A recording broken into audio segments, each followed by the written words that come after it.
उज्यालो radio नेटवर्कसँगै उज्यालो online र mobile एप्लिकेशनबाट एकसाथ प्रसारण भइरहेको नेपाल दर्पणमा साथी मल्लिका थापासँगै अर्जुन पोखरेलको नमस्कार।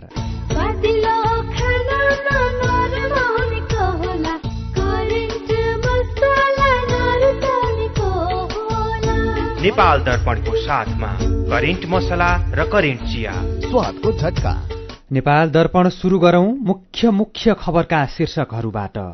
राष्ट्रिय स्वतन्त्र पार्टीको संसदीय दलको नेतामा सभापति रवि लामिछाने चयन, सरकारमा सहभागिताको विषयमा आउँदो शुक्रबार निर्णय गर्ने।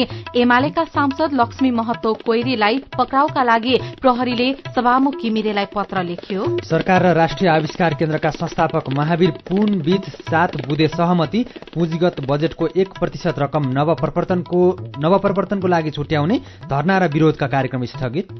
ज्यालादारी श्रमिकको कठिन अवस्थामा सुधार आउन सकेन, एक दिन काम नगर्दा छाप टार्न मुस्किल, श्रमिक दिवसमा पनि काममै घोटिनुपर्ने बाध्यता। छुट्टी भएर पनि के गर्नु, अब हाम्रो गरी खानुपर्छ, बाल्नु पर्यो आगो खाना लाउनलाई, यताउति गरेर भए पनि।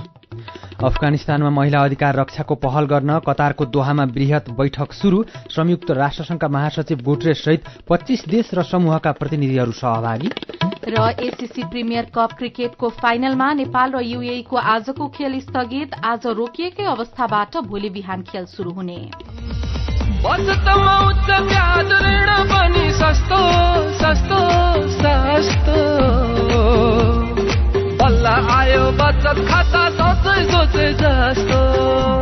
हजुर, बचत सोझै मुद्दतीमा परिणत हुने, झन्झटिलो कागजी प्रक्रिया बिना मोबाइल ब्याङ्किङकै माध्यमबाट पनि ऋण सहितका अन्य सुविधाको लागि आजै खोलौं सोचे जस्तै ब्याङ्क खाता, बचत गरौं। ग्लोबल आइएमए ब्याङ्क, सबैका लागि ब्याङ्क।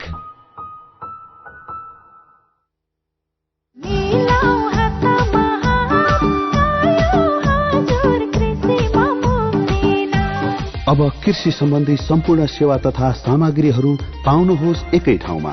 मल, बिउ, विषादी, औजार उपकरण र सम्पूर्ण प्राविधिक सेवाहरू अब नजिकैको एग्रोभेट, सहकारी तथा कम्पनीको आधिकारिक विक्रेताहरूकोमा गई सम्पर्क गर्नुहोला। मुक्तिनाथ कृषि कम्पनी लिमिटेड, समृद्धिको आधार कृषि, कृषिको आधार प्रविधि। थप जानकारीको लागि 98 023 10 9 64।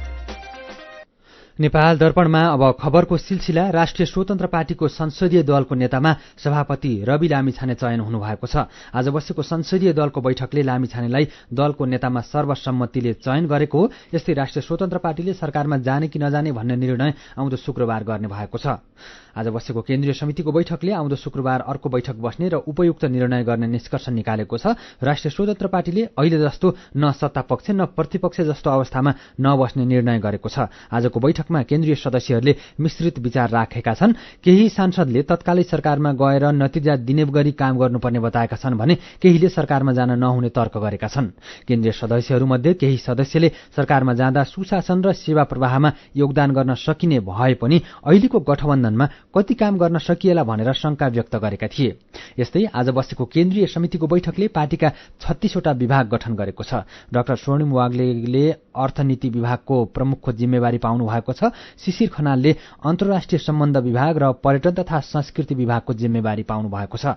डाक्टर मुकुल ढकालले नीति तथा विचार र प्रशिक्षण, डाक्टर तोसीमा कार्कीले स्वास्थ्य तथा जनसंख्या र युवा तथा खेलकुद, सन्तोष परियारले मानव अधिकार, शोभिता गौतमले कानून तथा न्याय, हरि ढकालले भ्रष्टाचार निवारण तथा सुशासन प्रवर्धन र दीपक बोहराले जनसम्पर्क विभागको प्रमुख पाउनु भएको छ। मनिष झा तथ्याङ्क अनुसन्धान तथा अभिलेखीकरण र सार्वजनिक लेखा समीक्षा, सुमना श्रेष्ठ शिक्षा र विज्ञान, संचार तथा सूचना प्रविधि विभागको प्रमुख तोकिनु भएको छ। हत्या अभियोगमा फरार एमालेका सांसद लक्ष्मी महतो कोइरीलाई पक्राउका लागि प्रहरी प्रधान कार्यालयले सहयोग माग्दै सभामुख देवराज घिमिरेलाई पत्र पठाएको छ। संघीय संसद सचिवालयका प्रवक्ता एकराम गिरीले प्रहरी प्रधान कार्यालयबाट सभामुखका नाममा लेखिएको पत्र प्राप्त भएको जानकारी दिनुभयो।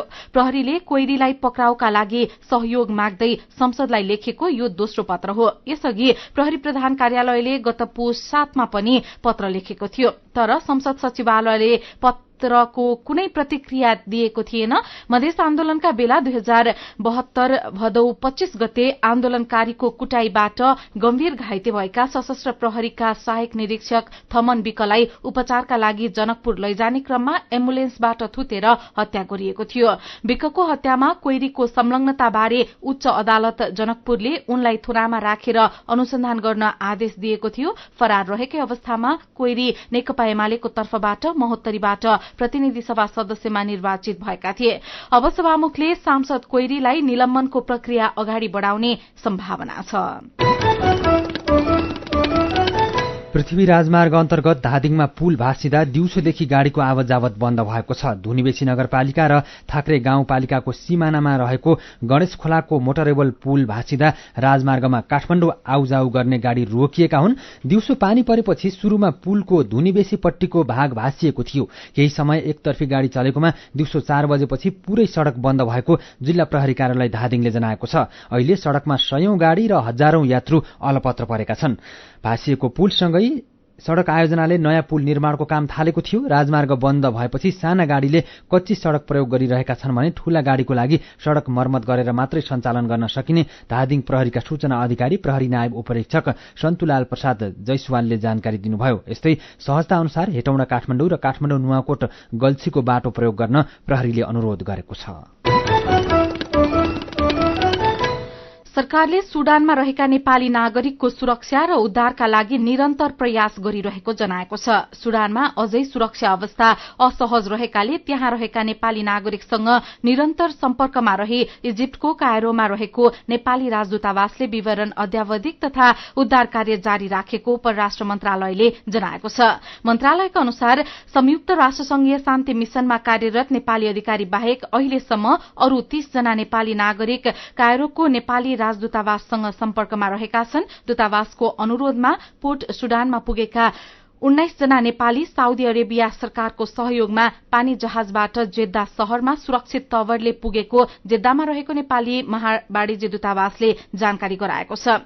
उनीहरूलाई नेपाल फर्काउने तयारी भइरहेको दूतावासले जनाएको छ। सरकारले सुडानमा अझै पनि सुरक्षा अवस्था असहज रहेको भन्दै सबै नेपाली नागरिकहरूलाई सुरक्षित स्थानमा रहन र अत्यावश्यक काममा बाहेक बाहिर हिँडडुल नगर्न तथा आपतकालीन अवस्थामा कायरोको नेपाली राजदूतावासमा सम्पर्क गर्न आग्रह गरेको छ। सरकार र राष्ट्रिय आविष्कार केन्द्रका संस्थापक महावीर पुन बीच 7 बुँदे सहमति भएको छ। उपप्रधानमन्त्री तथा रक्षा मन्त्री एवं कानून न्याय तथा संसदीय मामिला मन्त्री पूर्ण बहादुर खड्का र महावीर पुनले सहमति पत्रमा हस्ताक्षर गर्नुभएको छ। सहमति पत्रमा अनुसन्धान तथा विकास, नवप्रवर्तन तथा आविष्कार सम्बन्धी कार्यहरू एकीकृत रूपमा सञ्चालन गर्न नेपाल सरकारले एउटा कोष स्थापना गर्ने र कोषबाट अनुसन्धान तथा विकास, नवप्रवर्तन तथा आविष्कार सम्बन्धी कार्यमा लगानी गर्ने उल्लेख छ। कोषको व्यवस्थापन तथा सञ्चालन गर्न संघीय संसदको आउँदो अधिवेशनबाट कानून निर्माण गर्ने, आविष्कारबाट उत्पादित वस्तु तथा सेवाहरूलाई आवश्यक पर्ने अनुमति, लाइसेन्स, दर्ता, सञ्चालन लगायतका विषयमा कानूनी सुधार र सहजीकरण गर्ने, आउँदो आर्थिक वर्षदेखि पुँजीगत बजेटको 1% बजेट नवप्रवर्तन, अनुसन्धान तथा आविष्कारको क्षेत्रमा विनियोजन गर्ने पनि सहमति पत्रमा उल्लेख छ। यी विषयमा दुवै पक्ष बसेर फेरि समीक्षा गर्ने र पूर्ण नेतृत्वको सबै आन्दोलन तथा धरनाका कार्यक्रम स्थगित गर्ने लगायतका 7 बुँदे सहमति भएको हो। नेपाल चीन बीचको सबैभन्दा ठूलो उत्तरी सीमा सिन्धुपाल्चोकको तातोपानी नाकाबाट 8 वर्षपछि चीनतर्फ निर्यात खुलेको छ। सिन्धुपाल्चोकका प्रमुख जिल्लाधिकारी रमेश न्यौपानेले दुवै देशबाट आयात निर्यात खुल्दै नाका सञ्चालनमा आएको जानकारी दिनुभयो। उहाँका अनुसार दुवै देशमा मालवाहक कन्टेनर आउजाउ हुन थालेका छन्। चीन र नेपालका सुरक्षा निकायको उपस्थितिमा दुवै देशबाट आयात निर्यात खुलेको छ। मेटेरी पुलबाट 3वटा कन्टेनरबाट चीनतर्फ मुडा, जुट, म्याट्रिक्स र हस्तकलाका सामग्री पठाएर निर्यात खुलाइएको न्यौपानेले बताउनुभयो। 2072 साल वैशाख 12 गतेको भूकम्पको 4 वर्षपछि यो नाका 2076 जेठ 15 देखि आंशिक रूपमा सञ्चालनमा आएको थियो। यसैबीच चालू आर्थिक वर्ष 2079-80 को दोस्रो त्रैमासिकको कुल गृहस्थ उत्पादन अर्थात जीडीपी वृद्धि दरमा ऋणात्मक देखिएको छ। बजेट मार्फत 8% को आर्थिक वृद्धि दरको लक्ष्य राखेको नेपालले अर्धवार्षिक अवधिमा भने ऋणात्मक वृद्धि दर भोगेको हो। केन्द्रीय तथ्याङ्क कार्यालयले सार्वजनिक गरेको गएको पुष मसान्तसम्मको आर्थिक वृद्धि दर अनुमान हेर्दा पहिलो त्रैमास साउन भदौ र असोजमा 0.34 र दोस्रो त्रैमास कार्तिक, मङ्सिर र पुसमा 0.73%ले आर्थिक वृद्धि दर ऋणात्मक देखिएको हो। तथ्याङ्क कार्यालयका अनुसार खानी तथा उत्खनन उद्योग, निर्माण, व्यापार, यातायात तथा गोदाम क्षेत्रको वृद्धि दरमा ठूलो गिरावट देखिएको छ। निर्माण क्षेत्रमा सबैभन्दा कम 20.6%ले उत्पादनमा कमी हुने प्रारम्भिक अनुमान गरिएको छ। सीधा कुरा प्रष्ट विचार, यो हो उज्यालो रेडियो नेटवर्क। नेपाल दर्पणमा मजदुरी गर्नेहरूका पीडा समेटिएको रिपोर्टसँगै खबरको सिलसिला बाँकी नै छ, सुन्दै गर्नुहोला। एचआईभीका बारेमा खुलेर कुरा गरौं। एचआईभी खराब आचरणको नतिजा नभई असावधानीको परिणाम हो, तसर्थ यसबाट बच्न असुरक्षित यौन सम्पर्क नराखौं। अन्य व्यक्तिले प्रयोग गरेका धारिला औजार जस्तै छुरी, दारी काट्ने ब्लेड प्रयोग नगरौं र रगत चढाउनु पर्ने अवस्था भएमा परीक्षण गरेको रगत मात्र चढाउँ। संक्रमित भइसकेकालाई समयमै उपचारमा लगौं र अकालमै हुन सक्ने मृत्युबाट जोगाउँ। समयमै उपचार गर्नाले संक्रमित गर्भवती महिलाले पनि स्वस्थ बच्चा जन्माउन सक्छिन्। Nepal youth foundation, 12+, Lumbini plus र मकवानपुर महिला समूह। विदेशबाट आइएमई गरेको पैसा सिधै तपाईको मोबाइलमा लिन मिल्छ। अहिलेको अवस्थामा बाहिर गएर पैसा निकाल्न त्यति सजिलो छैन। त्यसैले आफ्नो मोबाइल निकाल्नुहोस्, आइएमई पे डाउनलोड गर्नुहोस् अनि घर बसी बसी आफ्नो रकम प्राप्त गर्नुहोस्। विदेशबाट आइएमई गरेको रकम प्राप्त गर्न आफ्नो मोबाइल फोनमा आइएमई पे डाउनलोड गर्नुहोस्। अब आइएमई गरौँ, आइएमई पे मा प्राप्त गरौँ सजिलै। उज्यालो रेडियो नेटवर्कबाट प्रसारण भइरहेको नेपाल दर्पणमा तपाईंलाई फेरि स्वागत छ। यतिन्जेल हामीले राष्ट्रिय स्वतन्त्र पार्टीको संसदीय दलको नेतामा सभापति रवि लामिछाने चयन, एमालेका सांसद लक्ष्मी महतो कोइरीलाई पक्राउ गर्नको लागि प्रहरीले सभामुख घिमिरेलाई पत्र लेख्यो। पृथ्वी राजमार्ग अन्तर्गत धादिङमा पुल भासिँदा दिउँसोदेखि गाड़ीको आवत जावत बन्द लगायतका खबर प्रस्तुत गर्यौं। नेपाल दर्पणमा अब बाँकी खबर। आज मे 1 तारिक अन्तर्राष्ट्रिय श्रमिक दिवस। सामाजिक सुरक्षा, मर्यादित श्रम, श्रमको सम्मान, राष्ट्रको अभियान भन्ने नाराका साथ मनाइएको छ। सन् 1886 मा अमेरिकाको सिकागोमा 8 घण्टा काम, 8 घण्टा मनोरञ्जन र 8 घण्टा आराम नारा सहित शुरू भएको मजदूर आन्दोलनको सम्झनामा विश्वभर श्रमिक दिवस मनाउन थालिएको हो। विश्वका मजदूरले दिवसलाई पर्वका रूपमा लिँदै आएका हक अधिकारको सुनिश्चितताका लागि सरकार र रोजगारदातालाई दबाव दिने उद्देश्यले विभिन्न कार्यक्रम गरी मनाउँछन्। नेपालमा विराटनगरमा 2007 सालमा मजदूर आन्दोलनसँगै यो दिवस मनाइन थालिएको हो। विक्रमसम्म 2046 को राजनीतिक परिवर्तनसँगै नेपालमा यो दिवसमा सार्वजनिक विदा दिन थालिएको थियो। यसैबीच नेपाल ट्रेड युनियन महासंघ जिफन्टले मजदूरले न्यूनतम पारिश्रमिक पाउने अवस्थामा सुधार भएको भए पनि त्यो पर्याप्त नभएको जनाएको छ। श्रम कानून कार्यान्वयनको विद्यमान अवस्था सम्बन्धी श्रम अडिट प्रतिवेदन 2079 सार्वजनिक गर्दै जिफन्टले अझै 15.30% मजदूरले न्यूनतम पारिश्रमिक नपाएका जनाएको छ। श्रमिकहरूले प्राप्त ज्यालाले जीवन धान्न नै मुस्किल पर्ने गरेको बताउँदै आएका छन्। सरकारले श्रमिकको हक हितका लागि भन्दै योगदानमा आधारित सामाजिक सुरक्षा कार्यक्रम ल्याएको छ, तर यो कार्यक्रममा अझै पनि धेरै श्रमिक समेटिन बाँकी छन्। अन्तर्राष्ट्रिय श्रमिक दिवसको अवसरमा विगतमा जस्तै हक अधिकारको सुनिश्चितताको लागि धेरै कुरा उठेका छन्। तामझामका साथ विभिन्न ठाउँमा आज कार्यक्रम गरियो, तर कतिपय श्रमिकलाई आफ्नै दिवसबारे जानकारी नै भएन। बिहानदेखि साँझसम्म काममा नघोटिएमा चुलो नबल्ने उनीहरूको चिन्ता र गुनासो छ। महेश गेवालीको रिपोर्ट। काठमाडौँको कालो पुल बस्ने रामेछाप मन्थलीका एक बहादुर केसी उमेरले 3 वर्ष भइसक्नुभयो। छोराछोरीसँगै बस्ने र नाति नातिना पिठ्युमा बोकेर घुमाउनु पर्ने उमेर भए पनि भारी बोक्नु पर्ने बाध्यता छ। अब त खुट्टाले पनि भर पाउन छाडिसके, तर दुःखका पहाडले छोडेको छैन। बिहान बेलुकाको छाक टार्न मुस्किल छ। काम पाउने आशमा आज बिहानै उहाँ रिक्सा तान्दै मैती देवी मन्दिर अगाडि पुग्नुभयो। बाध्यता हो नि, के रहरले त कोही पनि हिँड्दैन। घरमा अब त्यस्तै भइदिए भए त कसैले त हिँड्दैन नि। सकुन्जेल तान्नी हो, काम नगरे त बेला खानै पाइएन। पसिना बगाएर एउटा सही तरिकाले खान पाइयोस्, त्यही न हो। काठमाडौँको अरू ठाउँमा जस्तै मैती देवी मन्दिर अगाडिको सडक पेटीमा एका बिहानै काम खोज्ने श्रमिकहरूको दिनहुँ चहल पहल हुन्छ। कसैले काम दिन्छ कि भनेर श्रमिकहरू सडक पेटीमा कुरेर नै बस्छन्। सबै श्रमिक काम खोज्न सधैँ यसै गरी मैती देवी मन्दिर जम्मा हुन्छन्। मजदुरी नगरी खान पुग्दैन, काम नपाएको दिन भोकै हुनुपर्छ। काठमाडौँमै ज्याला मजदुरीको काम गर्ने सप्तरी रूपनी गाउँपालिकाका कृष्णदेव चौधरी। खानै परिहाल्यो, मरिमरी तानबाट उकालो ओह्रालो गरेरै खाउँछु भन्ने सोच गरेको छु। कामै नभए भने अब खानुलाई के गरी खाउँ, के गरौँ, घर कोडा भाट के तिरौँ, जान बालबच्चालाई के दिउँ भन्ने एउटा पीडा त हुन्छ नि भनेर। रामेछापका केसी र सप्तरीका चौधरी मात्रै होइन, काम गरी पेट पाल्नु पर्ने र परिवारको गुजारा चलाउनु पर्ने धेरैको अवस्था यस्तै छ। श्रमिक दिवसको दिन आज दिवस मनाउन सरकारले सार्वजनिक बिदा नै दिएको भए पनि भुइँ मान्छेलाई फरक परेन। सुनसरीको बराहा क्षेत्र नगरपालिकाका बिन्देश्वर चौधरी। हामीलाई बसेर खाना लाउन, काम गर्न पुग्दैन, छुट्टी भएर नि के गर्नु, अब हाम्रो गरी खानुपर्छ, काम नगरी के खारी खानु, बिहान र बेलुकी अब बाल्नु पर्यो, आगो खाना लाउनलाई यताउति गरेर पनि समस्या छ। नेपालमा दैनिक ज्यालादारी गरी खाने श्रमिकको संख्या झण्डै 16 लाख रहेको तथ्याङ्क छ। नेपालमा पनि मजदुरको हक अधिकार सुनिश्चित गर्न भन्दै हरेक वर्ष विभिन्न कार्यक्रम गरिन्छ। तर दैनिक ज्याला मजदुरी गरेर गुजारा चलाउने श्रमिकको अवस्था खासै परिवर्तन हुन सकेको छैन। श्रमिकको समस्या समाधान गर्छौ भनेर भाषण गर्नुभन्दा राम्रो रोजगार र पारिश्रमिकको व्यवस्था मिलाइदिए सबै मजदुर खुशी हुने थिए भन्नुहुन्छ ज्याला मजदुरी गर्ने धादिङ धुनीबेसी नगरपालिकाकी मन्जु थापा। सरकारले यसो सुविधा गर्छु भनेर भन्नुहुन्छ, तर जहिले पनि यत्तिकै नै हुन्छ, खोइ कहिले हुँदैन सुख पनि। काम दिएदेखि हामी काम गर्नलाई त जे काम भए पनि हामीले जानेको कामहरू त गर्छौँ। सरकारले मिलाइदिए हामी काम गर्ने थियौँ, राम्रोसँग सजिलो बनाइदिनु हुन्थ्यो भन्ने आश छ। मेरो पनि भन्नु छ।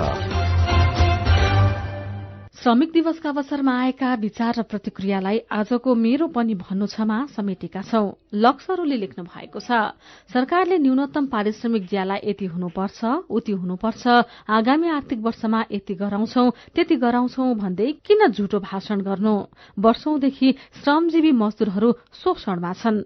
मेहनत र क्षमता अनुसारको न काम छ न दाम नै। धेरै मजदूरले अरूका घर बनाए तर आफ्नो घर बनाउन सकेनन्। मजदूरमाथि हुने ज्यादतीको अन्त्य होस्। दैनिक ज्याला गरी जीवन चलाउने वर्गको उचित मूल्याङ्कन होस्। श्रमको सम्मान र मेहनतको कदर होस्। श्याम रेग्मीको प्रतिक्रिया छ, सरकारले काम गरेर जीविका चलाउने वर्गका लागि महँगी अनुसार समय सापेक्ष पारिश्रमिक निर्धारण गरिदिनुपर्छ। श्रम दिवसले मजदूरी गर्ने वर्गलाई समेट्न सकोस्। शुभकामना। श्रम दिवस मनाउनुको अर्थ छैन भन्दै प्रियंका बेलवासीले लेख्नु भएको छ, सरकारले श्रम गरे अनुसारको पारिश्रमिक दिन नसकेपछि एक दिन दिवस मनाएर श्रमिक कसरी खुशी होलान्? हरिदेव महतोले भन्नुभएको छ, मजदूर दिवसको अवसरमा बिदा दिइन्छ, तर ज्याला मजदूरी गर्नेले बिदा पाउँदैनन्। दिनभरि मजदूरी नगरी बसे उनीहरूको चुलो नै बल्दैन। रगत र पसिनाको मूल्यले कमाएको धनले जीवनयापन गर्ने सम्पूर्ण श्रमिकमा नमन भन्दै अर्पण मगरले लेख्नु भएको छ, अरबको खाड़ीमा पसिना बगाउनेदेखि खेतबारी जोत्ने, कोदालो खन्ने र पान्छादेखि भकारोसम्म पसिना चुहाउने सबै श्रमिकलाई मजदूर दिवसको शुभकामना। अनि दीपक विक्रम देउजाले लेख्नु भएको छ, हुने खाने र हुँदा खाने वर्ग बीचको खाडल कहिले पूरा होला र खै? संसारका सबै श्रमिकहरू एक हौ। विचारका लागि तपाईलाई धन्यवाद। मेरो पनि भन्नु छ। मेरो पनि भन्नु छ प्रस्तुत गर्दै हुनुहुन्थ्यो साथी दीपा तिमल सिन्हा। नेपाल दर्पणमा खबरको सिलसिला बाँकी नै छ, सुन्दै गर्नुहोला। आयुष हर्बल केयर प्रणालीको उत्पादनहरू ड्रपियम लिक्विड कोल्ड बाम र यासिमा लामखुट्टे रेपेलेन्ट स्प्रे अब बजारमा सर्वत्र उपलब्ध छ। प्राकृतिक जडीबुटी तेलहरूको सम्मिश्रण, बेसार तथा फ्रेन्च तुलसी तेल समेत प्रयोग गरिएको द्रव्यम लिक्विड कोल्ड बाम रुगाखोकी लागेमा, नाक बन्द भएमा, टाउको दुखेमा र दुखेको ठाउँमा समेत मालिश गर्न मिल्ने प्रभावकारी लिक्विड कोल्ड बाम, साथै प्राकृतिक जडीबुटी तेलहरू मिश्रित यासिमा लामखुट्टे रेपेलेन्ट स्प्रेको प्रयोग गरी डेंगू, मलेरिया जस्ता डरलाग्दा लामखुट्टेबाट हुने संक्रमणबाट जोगियौं। आजैदेखि ड्रपियम लिक्विड कोल्ड बाम र यासिमा लामखुट्टे रेपेलेन्ट स्प्रे प्रयोग गरी ढुक्क हुनुहोस्। सम्पर्कका लागि आयुष हर्बल केयर प्राली, सिनामंगल, काठमाडौँ। Phone number 9801125949। मेरा छोराछोरीको सपना अन्तर्राष्ट्रिय स्तरको उच्च शिक्षा। म पनि यस्तै चाहन्छु। मलाई विश्वास छ हाम्रो सपना र चाहनालाई पूरा गर्छ नेपाल जापान सेवा सेन्टरले। हजुर, उच्च शिक्षाको लागि जापानको जुनसुकै सिटीमा अध्ययन गर्न र जापानिज भाषा सिक्नको लागि हामी तपाईको साथमा छौं। सम्पर्क Nepal Japan Sewa center, Nagpokhari, Kathmandu. Phone number 4428 242 4428 242। Come once, you will certainly be benefited. ओहो महेशजी, हिजोको कार्यक्रममा तपाईले धारा प्रवाहका साथ बोल्नु भएको देखेर म त छक्कै परे। हिजो आज त हेर्दा पनि एकदमै प्रोफेसनल र आत्मविश्वासी देखिनुहुन्छ। यो सबै परिवर्तन त निपमा पब्लिक स्पिकिङ तालिम लिएपछि भएको हो नि। हजुर, वाक शक्ति, व्यक्तित्व तथा क्षमता विकास गरी विभिन्न क्षेत्रमा सफल हुनका लागि एकदमै उपयोगी पब्लिक स्पिकिङ तालिममा सहभागी हौं। सम्पर्क Nepal entrepreneurship education foundation, nif, Bagbazar, Kathmandu. Mobile number 9860 312 393। साथै एसई दिएका विद्यार्थीहरूले पनि यो प्रशिक्षणमा सहभागी भई लाभ लिन सक्नुहुनेछ। उज्यालो रेडियो नेटवर्क मार्फत देशभरिका विभिन्न एफएम स्टेशन तथा उज्यालो अनलाइन र मोबाइल एप्लिकेशनमा प्रसारण भइरहेको नेपाल दर्पणमा तपाईंलाई फेरि स्वागत छ। नेपाल दर्पणमा अब बाँकी खबर। बारीका कान्लो भरी पाइने सिस्नो र जंगलमा प्रशस्तै पाइने बाँको जैमिनीका स्थानीयको आमदानीको स्रोत बन्दै गएको छ। कुनै समय पशु चौपायालाई खोले बनाएर खुवाइने सिस्नो अहिले पाउनाका लागि स्वादिष्ट परिकार बनेको छ। बागलुङको जैमिनी नगरपालिका 3 दमेकका स्थानीयले गाउँमा आउने पाहुनालाई सिस्नोको पाउडर र बाँकोको गुन्द्रुक कोसेलीका रूपमा प्रयोग गर्दै आएका छन्। स्थानीयले घरमा आउने पाहुनालाई सिस्नोको पाउडर र बाँकोको गुन्द्रुकको परिकार बनाएर खान समेत दिन्छन्। यसले उत्पादनको प्रवर्धन गरिरहेको छ भने आयातित वस्तुमा खर्च गर्ने रकम बचत गराइदिएको छ। सिप सिकेर गाउँघरमा उत्पादित वस्तु प्रशोधन गरी नयाँ परिकार बनाउन थालेपछि आफूहरूको दैनिकी नै बदलिएको स्थानीय तारादेवी पुनले बताउनुभयो। दाङको राष्ट्रिय तथा निजी वनबाट पछिल्लो 9 महिनामा 2 लाख किलो भन्दा धेरै जडीबुटी निर्यात भएको छ। डिभिजन वन कार्यालय घोराही दाङका अनुसार साउनदेखि फागुन महिनासम्म राष्ट्रिय र निजी वन क्षेत्रबाट 2,24,036 किलो बराबरको विभिन्न प्रजातिका जडीबुटी निकासी भएको हो। निजी वनबाट 1,94,336 किलो र राष्ट्रिय वनबाट 29,700 किलो जडीबुटी बाहिर निर्यात भएको डिभिजन वन कार्यालय दाङका सहायक वन अधिकृत भक्तबहादुर चौधरीले जानकारी दिनुभयो। यस वर्ष दाङबाट अहिलेसम्म 58,086 किलो टिमुर निर्यात भएको छ। वन नियमावलीमा तोकिए अनुसार राष्ट्रिय वनको जडीबुटी संकलनको राजस्व लिने गरिए पनि निजी वनको जडीबुटी संकलनको राजस्व पूर्ण रूपमा छुट गरिएको छ। बाराको सिमरौनगढ नगरपालिकाका मेयर किशोरी शाह कलवार चढ्ने गाड़ी स्थानीयले नियन्त्रणमा लिएका छन्। सार्वजनिक बिदाको दिन सरकारी गाड़ी चलाएको भन्दै हरिहरपुर टोलका स्थानीयले सिमरौनगढ नगरपालिकाको बा 2 4354 नम्बरको गाड़ी बिहान नियन्त्रणमा लिएका हुन्। गाड़ी नियन्त्रणमा लिएपछि स्थानीयले प्रमुख जिल्ला अधिकारी नवराज सापकोटालाई जानकारी गराएका थिए। वीरगञ्ज महानगरपालिकाले दोस्रो पटक रात्रि बजार सञ्चालन गर्ने तयारी गरेको छ। अर्थतन्त्र चलायमान बनाउने उद्देश्यले नयाँ वर्षदेखि शुरू गरिएको रात्रि बजारलाई निरन्तरता दिन दोस्रो पटक यही वैशाखको 29 र 30 गते रात्रि बजार लगाउन लागि महानगरपालिकाले जानकारी दिएको छ। हरेक महिनाको अन्तिम शुक्रबार र शनिबार रात्रि बजार लगाउने गरी तयारी गरिएको महानगर प्रमुख राजेशमान सिंहले जानकारी दिनुभयो। रात्रि बजार व्यवस्थापन समितिको बैठकले नयाँ पर्वलाई दृष्टिगत गरेर 2079-30 देखि 2080 को वैशाख 2 गतेसम्म लगाएको रात्रि बजार प्रभावकारी भएपछि यसलाई अझै विस्तार गरेर लैजाने निर्णय भएको उहाँको भनाइ छ। मकवानपुरको थाहा नगरपालिका वडा नम्बर 7 का वडाध्यक्ष शिवराज थिङ सहित 3 जनालाई प्रहरीले पक्राउ गरेको छ। वडाध्यक्ष थिङ सहित 3 जनाको साथमा 202 किलो गाँजा समेत फेला पारी घरबाटै पक्राउ गरिएको जिल्ला प्रहरी कार्यालय मकवानपुरका प्रहरी नायब उपरीक्षक टेक बहादुर कार्कीले बताउनुभयो। वडाध्यक्ष थिङ सहित भीमलाल थिङ र इन्द्र बहादुर थिङलाई पक्राउ गरिएको प्रहरीले जनाएको छ। लागू औषध नियन्त्रण ब्यूरो कोटेश्वर काठमाडौँबाट खटिएको प्रहरी टोली र जिल्ला प्रहरी कार्यालयबाट प्रहरी नायब निरीक्षक उमेश प्रसाद कोइरीको नेतृत्वमा खटिएको संयुक्त टोलीले गाँजा बरामद गरेको हो। पछिल्लो 24 घण्टामा 19 जनामा कोरोना भाइरसको संक्रमण पुष्टि भएको छ। पीसीआर र एन्टिजेन गरी 375 जनाको नमूना परीक्षण गर्दा 19 जनामा कोरोना भाइरसको संक्रमण पुष्टि भएको स्वास्थ्य तथा जनसंख्या मन्त्रालयले जनाएको छ। 64 जना संक्रमित निको भएका छन्। नेपालमा कोरोना भाइरसका सक्रिय संक्रमितको संख्या 283 जनामा झरेको छ। आज पनि देशका धेरै ठाउँमा पानी परेको छ। काठमाडौँ उपत्यकामा पनि दिउँसो 12 बजेपछि बेलुकासम्म झरी परेको छ। 2 दिन यता देशका धेरै ठाउँमा वर्षा भइरहेको छ। पश्चिमी वायुसँगै स्थानीय वायुको प्रभावका कारण मौसम बदली भई पानी परेको हो।